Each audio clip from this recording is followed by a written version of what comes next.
100 ఏళ్లకి పైబడి బతికే వాళ్ళు ఉన్నారు, 50 ఏళ్లకే చనిపోయే వాళ్ళు ఉన్నారు, 35 ఏళ్లకే చనిపోతున్నటువంటి రోజులు. ఇట్లాంటి సందర్భంలో సగటు ఆయుర్దాయం 68 ఏళ్ళు మన దేశంలో.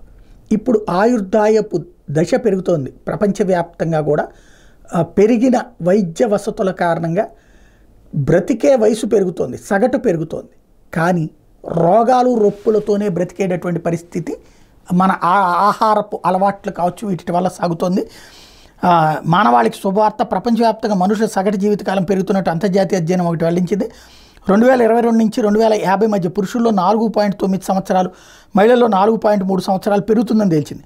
అమెరికాలోని యూనివర్సిటీ ఆఫ్ వాషింగ్టన్కి చెందిన institute of health metrics evaluation IHME నిర్వహించిన global burden of diseases BGD 2021 అధ్యయనం వివరాలను లాన్సెట్ జర్నల్లో ప్రచురించారు. మొత్తం మీద ప్రపంచవ్యాప్తంగా సగటు జీవితకాలం 5 ఏళ్ల దాకా పెరుగుతుంది. కానీ అదే సమయంలో వ్యాధుల ముప్పు కూడా బాగా పెరుగుతుంది.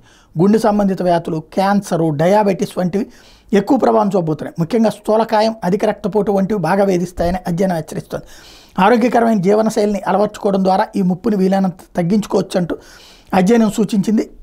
సగటు జీవితకాలం పురుషుల్లో 5 ఏళ్ళు, మహిళల్లో 4 ఏళ్ళు పెరుగుతుందట. స్త్రీలలో 71.1 నుంచి 76 ఏళ్ళకి, పురుషుల్లో 76.2 నుంచి 80.5 ఏళ్ళకి పెరుగుతుంది. వాస్తవంగా 68 ఏళ్ళకే చాలా వరకు అయిపోతుంది.